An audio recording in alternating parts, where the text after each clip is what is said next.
Salam, selamat berjumpa.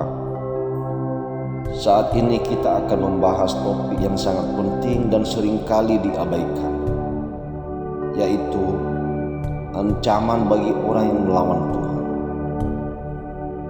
Kita akan melihat apa yang Alkitab katakan tentang hal ini, dan bagaimana kita dapat memahami dan menerapkan pesan ini dalam kehidupan kita sehari-hari. Ketika kita berbicara tentang melawan Tuhan, kita mungkin berpikir tentang tindakan besar dan terang-terangan, seperti penyangkalan iman atau pemberontakan besar.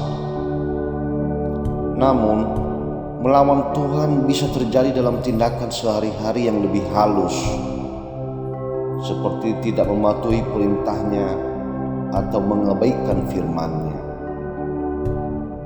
Dalam Alkitab kita menemukan banyak contoh tentang orang-orang yang melawan Tuhan dan menerima akibatnya. Salah satu contoh yang paling terkenal adalah Firaun di Mesir yang menolak untuk melepaskan bangsa Israel dari perbudakan. Meskipun telah diperingatkan berulang kali melalui Musa, kita bisa baca di Keluaran pasal yang ke-5 hingga pasalnya yang ke-12. Akibat dari melawan Tuhan bisa sangat berat dalam kasus Firaun. Tuhan mengirimkan 10 tulah yang menghancurkan Mesir.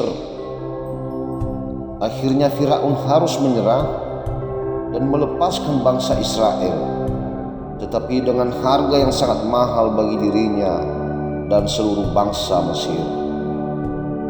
Contoh lain adalah Nabi Yunus yang mencoba melarikan diri dari perintah Tuhan untuk berkhotbah di kota Niniwe.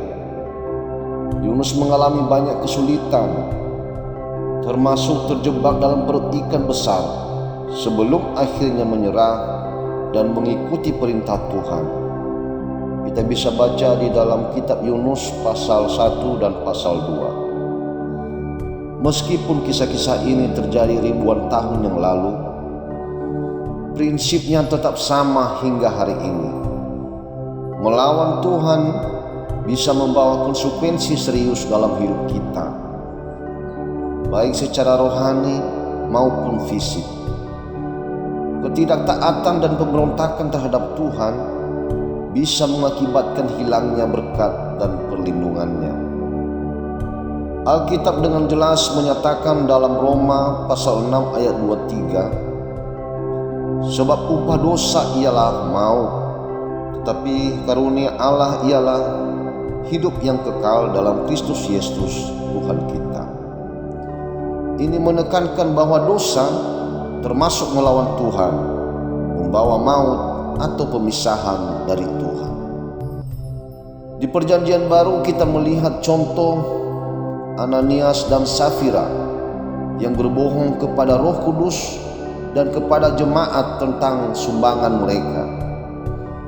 Akibatnya mereka berdua mati seketika sebagai hukuman atas dosa mereka. Kita bisa baca di dalam Kisah Para Rasul pasal 5 ayat 1 sampai 11. Untuk menghindari melawan Tuhan, kita perlu mematuhi firman-Nya dan hidup sesuai dengan ajaran-Nya. Ini termasuk mengasihi sesama, menjaga hati dan pikiran kita dari dosa, dan selalu mencari kehendak Tuhan dalam setiap aspek kehidupan kita. Namun kita juga harus ingat bahwa Tuhan penuh kasih dan pengampunan. Ketika kita bertobat dan kembali kepada-Nya, Dia siap mengampuni dosa-dosa kita dan memulihkan hubungan kita dengannya. Seperti yang tertulis dalam 1 Yohanes pasal 1 ayat 9. Jika kita mengaku dosa kita, maka Ia adalah setia dan adil, sehingga Ia akan mengampuni segala dosa kita dan menyucikan kita dari segala kejahatan. Ini adalah panggilan bagi kita semua untuk introspeksi diri. Apakah ada area dalam hidup kita di mana kita mungkin sering melawan Tuhan? Mari kita bawa itu kepada-Nya dalam doa meminta pengampunan dan kekuatan untuk berubah. Sebaliknya, bagi mereka yang taat dan setia kepada Tuhan, ada janji berkat yang melimpah seperti yang dikatakan dalam Yeremia pasal 29 ayat 11. Sebab aku ini mengetahui rancangan-rancangan apa yang ada padaku mengenai kamu.